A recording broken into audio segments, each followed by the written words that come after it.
Hello and welcome in for another episode of Below the Rim Basketball. I am your host, Quinn Carey. If you are joining me here on YouTube, as always, it is greatly appreciated. Thanks so much for stopping by. Make sure you give this video a like, subscribe to my channel, give me a comment below, give me a comment on previous videos or shorts. Would love to get your takes on my takes, and as always, any and all engagement and feedback from you guys as I try to grow this page is greatly appreciated. So we're here today.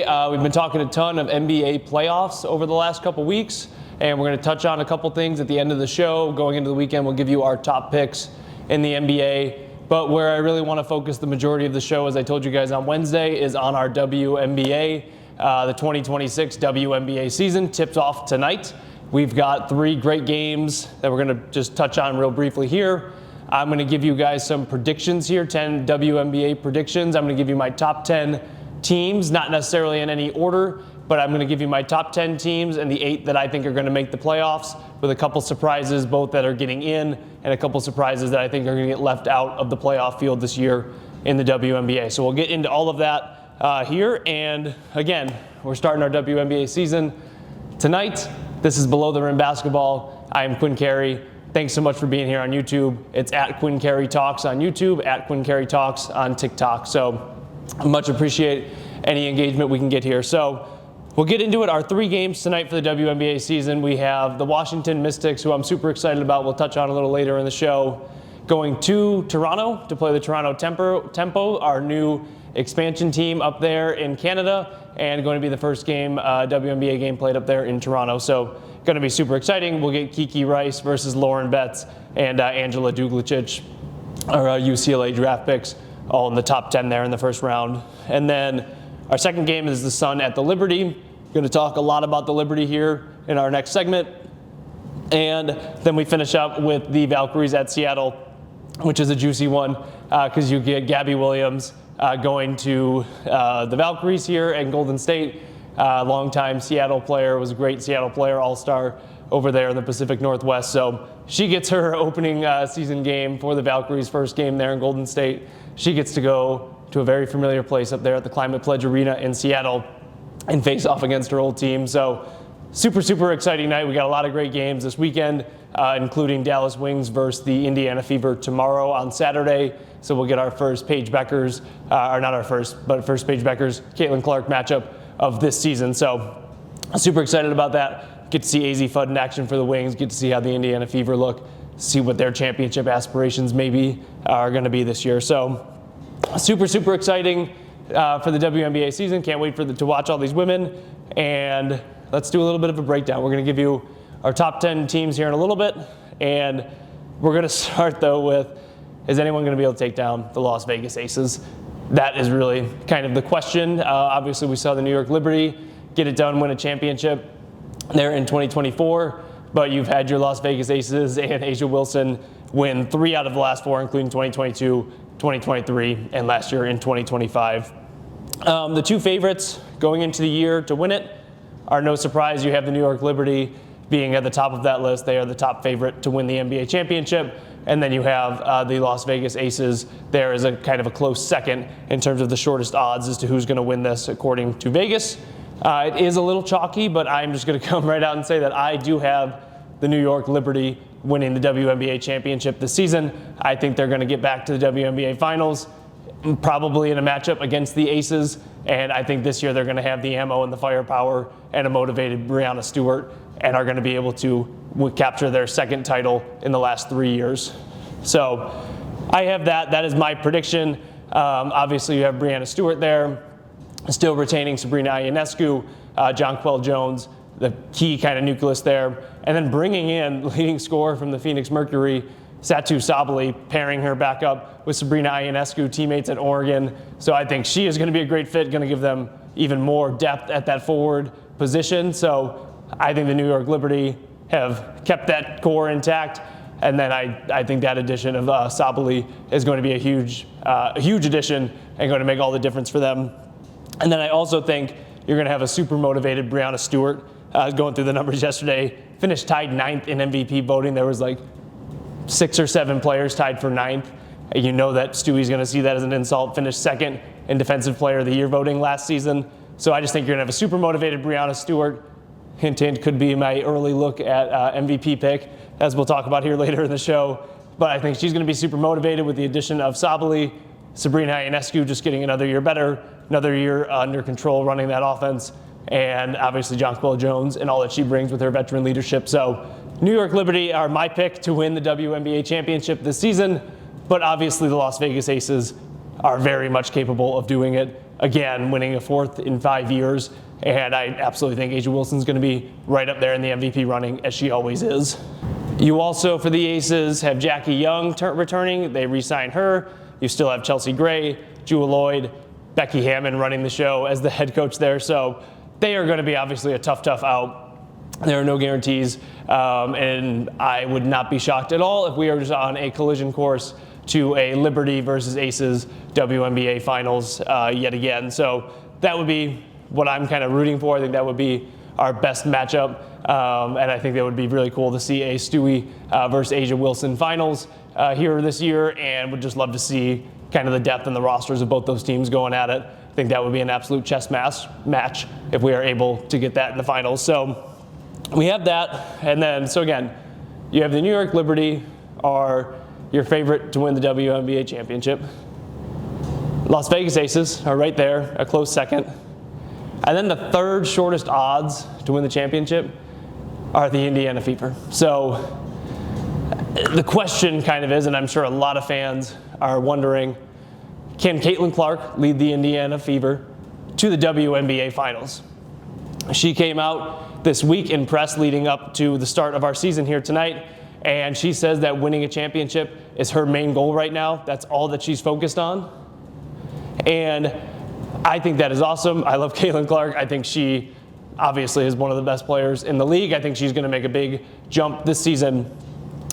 But that's a ton of pressure for a third-year player who's only played 53 total pro games to ask her to resurrect a franchise like the Indiana Fever to get them back to the finals. That's a huge, huge ask. Because as I said, the Indiana Fever have the third shortest championship odds. The New York Liberty are first. They won a title in 2024. Las Vegas Aces are second. They won 3 of the last 4, including last year's title. And then the Indiana Fever are third. They haven't won a championship since 2012, haven't been to a WNBA Finals since 2015. So I do expect Caitlin Clark to elevate her game a ton this year. I think she's going to come back. She's going to be an even better player coming back from injury than she was even before, when she was already doing great things in the league. And then I think you have Aaliyah Boston, you have Kelsey Mitchell, Lexi Hull, Sophie Cunningham, some key additions in the offseason that we'll talk about here in a little bit. So I think you have all the pieces, but this is a ton of pressure on Caitlin Clark, and we are going to see if Caitlin Clark and the Indiana Fever can get the job done, or if the pressure is going to be too much here for Caitlin Clark in year 3. So we will see. I think that Caitlin Clark has been great. I think she is going to be super dynamic this year and gets all her teammates involved, kind of like the female Steph Curry a little bit, is if you want to compare her in that way, kind of the buzz that she brings. So I think they have a chance, as I touched on. I just don't know if they have quite enough yet, if they are quite experienced enough yet to take down one of those top 2 teams in the Liberty and in the Aces. I would love to see it. It would be great for the league. It would be awesome for fans across the country. I know it would bring people to screens. But I think we're going to have a lot of people watching the WNBA this season, maybe even more so than we had last year and a year in the past. I think there's just such a buzz going into this year. So we're going to be super interested to see what the Fever can do, kind of see if they can break through, if Caitlin Clark can kind of start putting herself in that top 3, top 4, maybe even eventually top 2 down the line players in the league. So we will see. You add Monique Billings coming from Golden State, and Maisha Hines-Allen and Tyasha Harris both joining from Dallas in free agency as well. So ton of depth on this roster. They're pretty loaded. So obviously they're going to be a super tough out. And we're just going to see if kind of the role players around Caitlin Clark, if she can make a big jump, and then we'll see if those role players can kind of make a similar jump at the levels that they're at with her. So going to see what happens there, but super excited again. They will tip off tomorrow, Saturday, against the Dallas Wings, which Paige Beckers and AZ Fudd, who we'll talk about here in just a little bit. So that's kind of how I wanted to start things. And now I'm going to give you my top 10 WNBA teams and actually not necessarily in any order, kind of in a loose order. And I'll give you my 8 teams that I think are going to make the playoffs. And then I'll give you the 2 teams I think are going to just miss the playoffs, and we'll talk a little bit about why. So, no shocker, my first 3 teams actually are the New York Liberty, the Las Vegas Aces, and then the Indiana Fever. Those are my top 3. We just touched on all the reasons why I think those 3 are kind of no-brainers. I then go down the list at number 4. Coming in on our 4th spot, we have the Atlanta Dream, which I also think is a no-brainer. They have been kind of knocking on the door, not quite able to get over the hump for the last several years. However, you have Alicia Gray and Ryan Howard. They just give you a chance against anyone that you're playing. So those are 2 of the better players in the league. You obviously have Jordan Canada there as a veteran presence, leading assist getter for them last season. So she's going to be kind of controlling the show and give yourself kind of get the team all cohesive and get that ball moving around, as we've seen, get her scorers involved. You have Naz Hillman, former 6th Player of the Year, kind of like their Energizer bunny there. So you have that core nucleus right there down in Atlanta.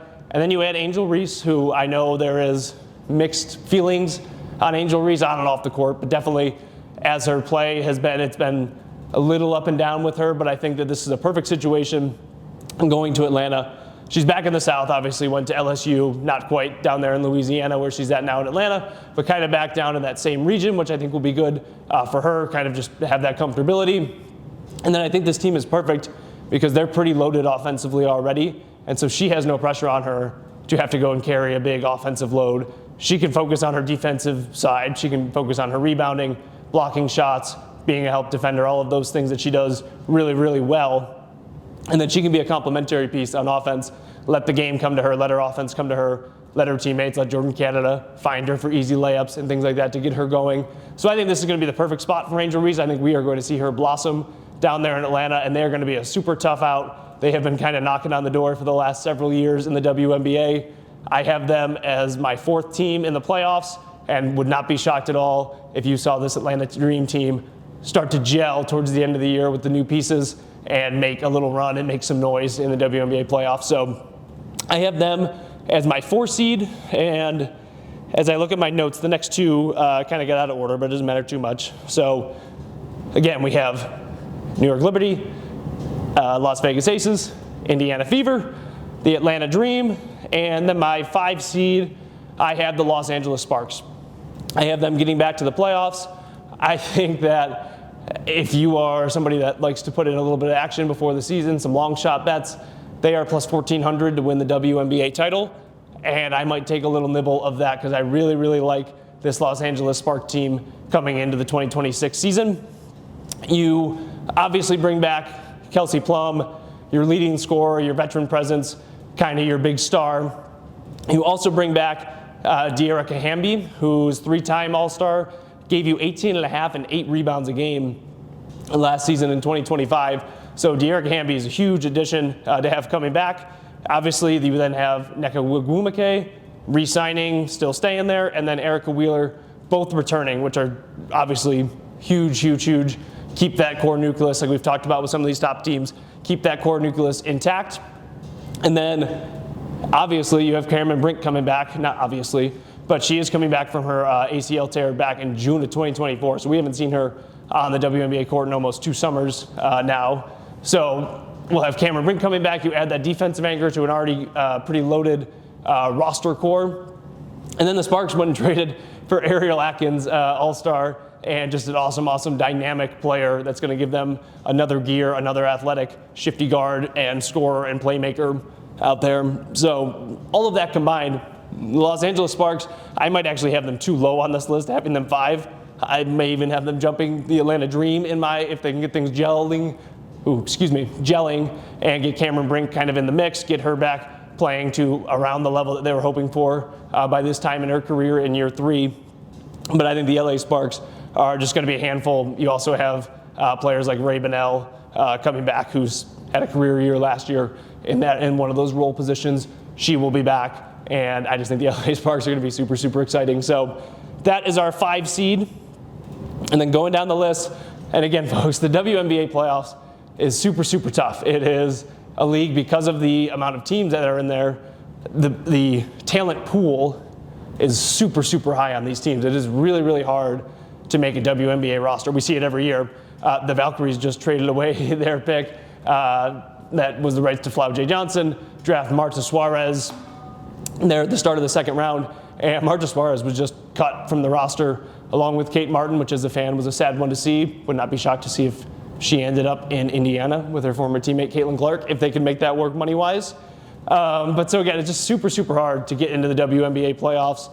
So this is why it becomes so tough. You start going down the list and you're like, my goodness, like this is a great team. This team was in the WNBA finals last season, and it's hard to find a spot depending on injuries, depending on roster moves, and all of those things. So again, the field's going to be super, super tight. We only got, I believe it's 3 spots left as we're going into spot number 6 on my list. So that is going to be a little bit maybe of a surprise.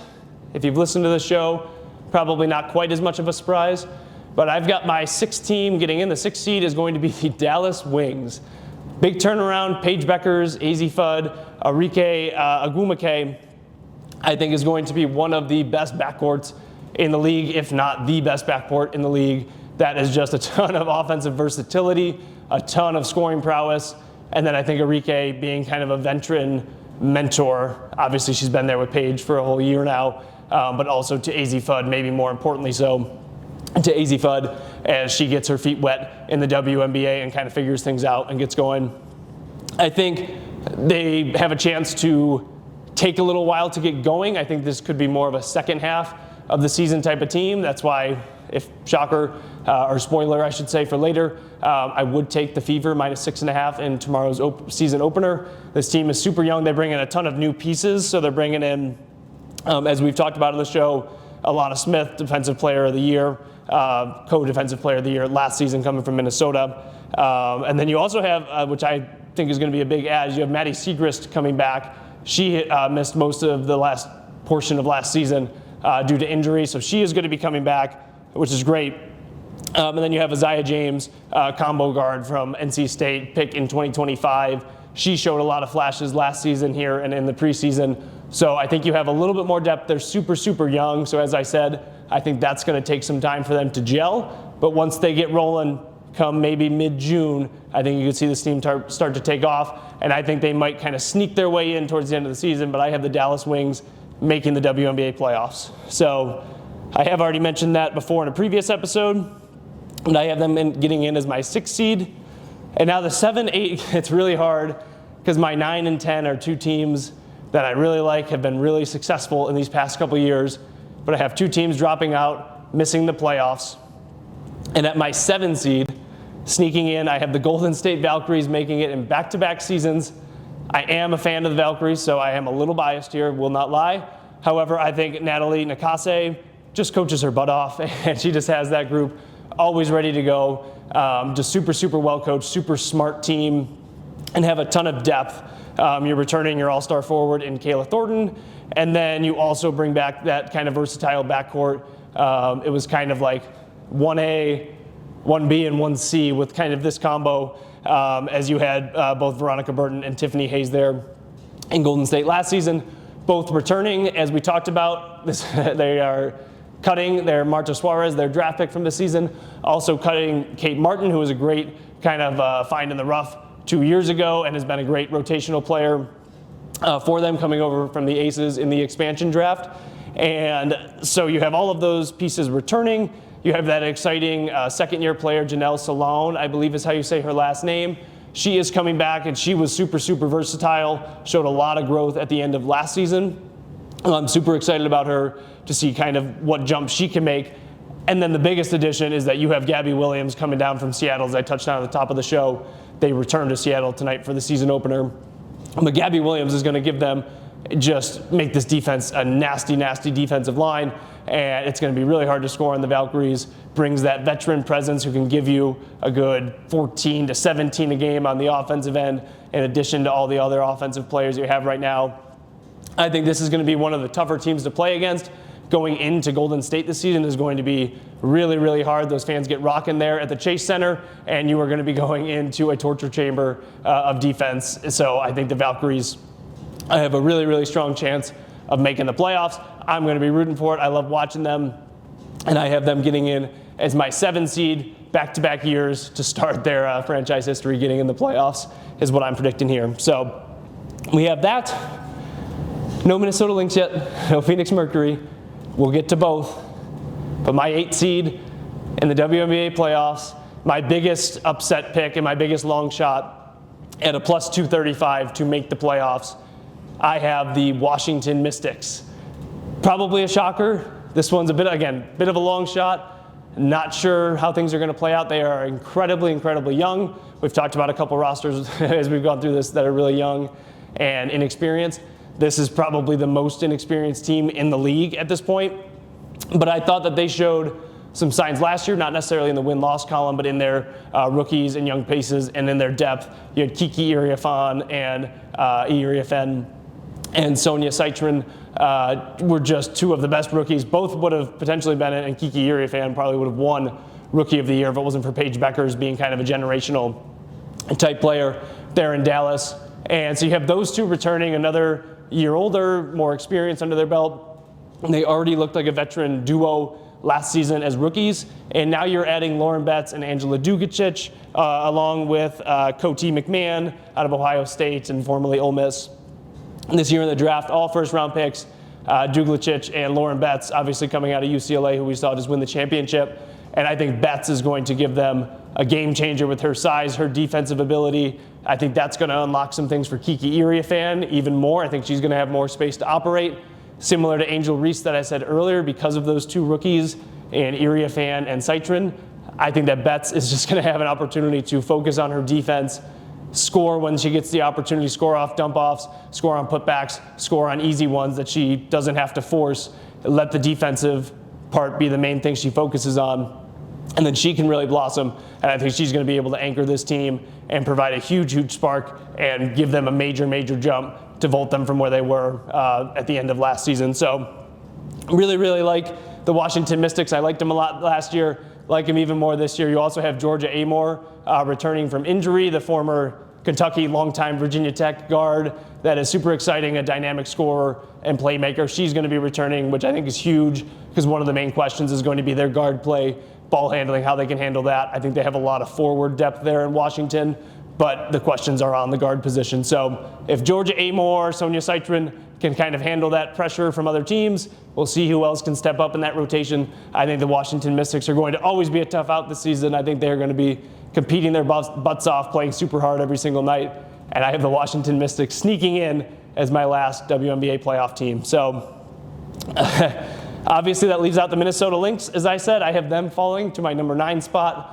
You're going to be without Nafisa Collier for at least another month or so, coming back from that ankle injury. That's obviously your best player, one of the best players in the league. Always going to be tough when you lose a player like that. But then they also have just lost a ton of players to free agency and the expansion draft. So just going through it, you have Alana Smith and Jessica Shepard both going to Dallas to join Paige Beckers. You have Bridget Carlton, who's a great player, going to Portland, the Portland Fire in the expansion draft, who I actually think could be a sneaky team that maybe doesn't make the playoffs, but is in contention there. I like the roster there in Portland. And then you have Natasha Heidemann and Dejanay Carrington both leaving, going to Seattle and Chicago respectively. So you re-sign a couple of your players with Courtney Williams and a few others, but I just think without Collier for a little while, losing all of those players, losing some of your cohesiveness, I just don't think that the Lynx are going to have enough to get to the playoffs this season.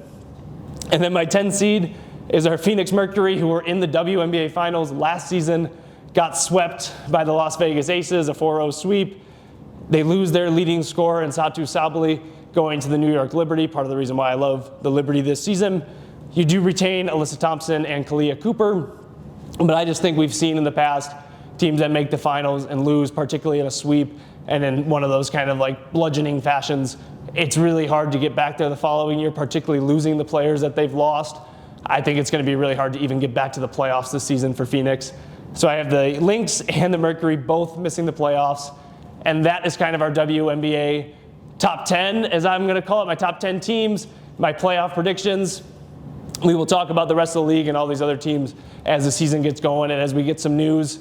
Huge shout out to the Toronto Tempo and the Portland Fire, starting their seasons this weekend for their inaugural year as the expansion teams, joining the Golden State Valkyries of last year as the 3 new teams to the league. So shout out to them. Super excited to watch WNBA basketball in Portland and Toronto, and I just can't wait for the season to get started. So those are my WNBA predictions. I'll have a pick for you later in the show when we do our NBA top picks here in a moment. But before we do that, we're going to get into some NBA recap and talk some picks here with you right now. So for timing, we're just going to kind of go through really quick most of these games, not get too much into them. We'll give you our top picks, kind of thoughts going into the weekend, and then we will get out of here and get to the weekend. So recapping from Wednesday night, you had the Spurs destroy the T-Wolves, tie that series back up 1-1. They go to Minnesota tonight. This is going to be a huge game. Ayo Dosunmu gets injured again, so he is likely going to be out for the remainder of the series, if not at least just the next couple games. And I think that gives the Spurs a huge edge. We'll talk about it here in our picks part of the show. But I think San Antonio has a massive, massive edge now that Ayo Dosunmu is going to be out. I don't think Ant looks 100% healthy. I think they've kind of unlocked some things. It's going to be hard going to Minnesota, but I anticipate a split on the road with the Spurs, and we will see what happens after that. I think the Spurs still very much have a chance to get this done in 6. And then after I said Joel Embiid's the best player in the East, he is injured out for the game 2 against the Knicks. And the Sixers fought super, super hard. They've played without Joel Embiid a lot this season, so they showed a lot of things. They've showed some matchups that they could take advantage of on the offensive end. Tyrese Maxey, Paul George finally had really good games, which was great to see. But the Knicks were just a little bit too much down the stretch. Their scoring, playmaking was just a little bit too much as they win by 6. Karl Anthony Towns, now without Embiid out there, can kind of exploit several matchups on the floor. So I think the Knicks kind of need to look to go to that a little bit more. I did predict the Sixers to win in 7, which is not looking super great right now, so I hope they don't try to exploit those things too much, at least for the next couple games. But the Sixers are in real, real trouble. They're going to have to go home to Philly and win both of these games, obviously, to have any sort of chance. If they don't, they're looking like they could be done in 5 games, and the Knicks could be sitting pretty. We could have a Pistons-Knicks Eastern Conference Finals happening by like late next week at this point with how the rate at which those series are going. So moving on to last night on Thursday, Pistons go up 2-0 on the Cavs, as I just touched on. Cade Cunningham was fantastic, 25 points, 10 assists. He only had 5 points at halftime. I think only had 4 field goal attempts in the first half. Was just playing under control, was taking what the defense was giving him, was getting his guys involved. Tobias Harris was awesome. Danis Jenkins was awesome. So they were hitting their shots. Jalen Duren played well. And Cade looking almost like LeBron-esque in his decision-making, playmaking as he was getting into the paint and controlling things in that game. Strus and Harden getting cooked defensively. Donovan Mitchell finally had a good game. But Harden and Strus really struggling on the defensive end. Harden, Cade just went at him like 3 or 4 straight times there late in the fourth quarter, resulting in either a bucket or a kick out or a dump off to somebody, leading to a basket off his dribble penetration. So Harden's really struggling. 3 of 13 shooting and 4 turnovers. Unfortunately, a really sad stat, but another playoff game for Harden where he has more turnovers than he does field goals made. So really tough to see. Cavs fans, I know, are upset with that performance. But the Pistons go up 2-0. That's another one where it looks like they're just a better team. I anticipate they're going to win one of the 2 at least in Cleveland and wrap things up in 5 games there in Detroit. They have just been the better team. Cleveland has really struggled with their physicality. And then our game last night with the Thunder and the Lakers. You had the Thunder pulling away late from LA. It really was a super entertaining game. Was really close. Again, through 2 games, I thought that the Lakers have played about as well as they can play for 2.5 to 3 quarters of both of the game 1 and game 2. And both of them are double-digit losses, close to 20-point losses in both, which just shows you and speaks to the depth and the overall talent on that roster there in Oklahoma City. Chet played really, really well. Again, SGA was in foul trouble for most of the game. They actually played much better with SGA on the bench, which just kind of is one of those things where it's like SGA, I was saying how I think he very well should be considered one of the best players in the league, if not the best player in the league, because of his numbers, his accolades, the team success that he's had over the last couple of years. But then you see the team when he's not on the floor, and they don't skip a beat. And if anything, yesterday they were better. The offense was working a little better when he was off the floor. So weird game in that sense. The Thunder are just a tough team to figure out because of their depth and because of how much firepower and how loaded that roster is. And I think it takes away a little bit from Shea's greatness for us as fans. But again, him being on the bench and the Thunder being able to win that game by 18 with SGA, I believe, playing under 30 minutes. If you're the Lakers, you're just in a tough spot. You're just in a buzzsaw. You need to hope that you can go back to LA and get game 3. And you might want to just say some prayers that Luka Doncic can come back, because even with Luka Doncic, I don't think this team has enough, but they absolutely just don't have enough firepower and enough depth and enough youth to hang with Oklahoma City through the course of this series. We'll see if they can get a game or two back in LA and make this thing interesting. Unfortunately, right now, it's not really looking that way, but never count LeBron out. We shall see. So that's going to be our super quick NBA recap. Our NBA top picks, I've got 3 of them here, and then a WNBA pick for you tonight as a little bonus. We did go 3-0 from our Wednesday show with our Wednesday and Thursday games. That is now 5-0 in our last 5 picks for this week, which is really, really good. We had the Sixers plus 7.5. They go ahead and lose by 6, but cover. We had the Spurs minus 9.5 in game 2. They win by 38, so an easy cover. And then we had the Pistons yesterday over the Cavs minus 3.5 in game 2. They win by 10, so an easy cover for a 3-0 sweep on our Wednesday, Thursday games, which was a great start to our Friday. So kind of going back to it's going to sound very similar with all those teams that I just said for the NBA. Tonight, I'm going to take the Sixers minus 1.5. I think they've played enough without Embiid, as I touched on, that we're going to see Maxey, Paul George do enough. I think they are going to be fighting so hard there in Philadelphia at home to win this game.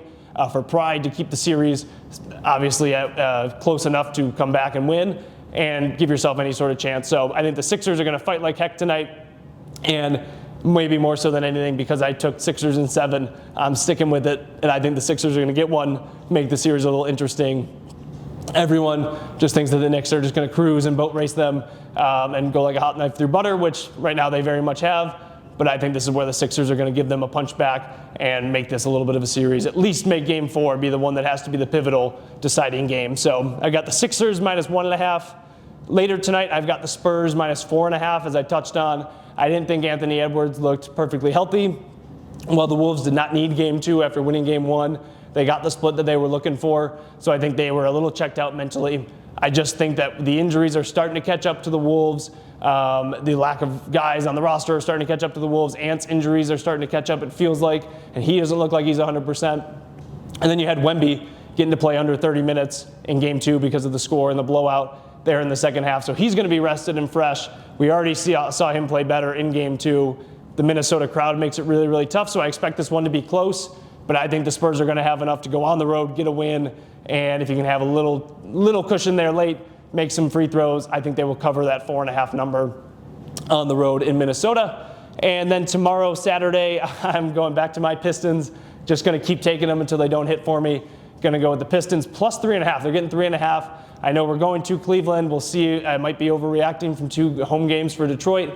But I just think this is the much better team. They're much more physical. And Harden's playoff struggles have been well documented throughout the years. And I think we are starting to see that again here in the second round. So I don't anticipate him he can't be much worse than he was in game 2, but I don't expect him to just make some massive jump and all of a sudden be looking like regular season prime Harden. So I've got the Pistons. I think they're going to keep it close, and I think they absolutely have a chance to win this one outright. Just kind of gut punch the Cavs, let the Cavs get a win in game 4, get your guys rested, get home, and then close the series out in 5 in Detroit. So I've got the Pistons plus 3.5 for my 3 NBA picks. And then, as I said, bonus WNBA pick, I'm going with my Golden State Valkyries minus 6.5. As a fan, I love them, but this is obviously the Gabby Williams revenge game going back to Seattle. I think she's going to be extra motivated, going to do everything she can to get a win there in her first game for Golden State. So I've got the Valkyries minus 6.5 as our little bonus pick for the weekend. So once again, I am Quinn Carey, at Quinn Carey Talks on YouTube, at Quinn Carey Talks on TikTok. This has been Below the Rim Basketball. If you're watching here with me on YouTube, it is greatly appreciated. Thank you so much for being here. Have a great weekend. Enjoy all the hoops action. Enjoy the WNBA season, NBA playoffs, and we will talk on Monday. Have a great weekend. This is Below the Rim Basketball, and I'm Quinn Carey.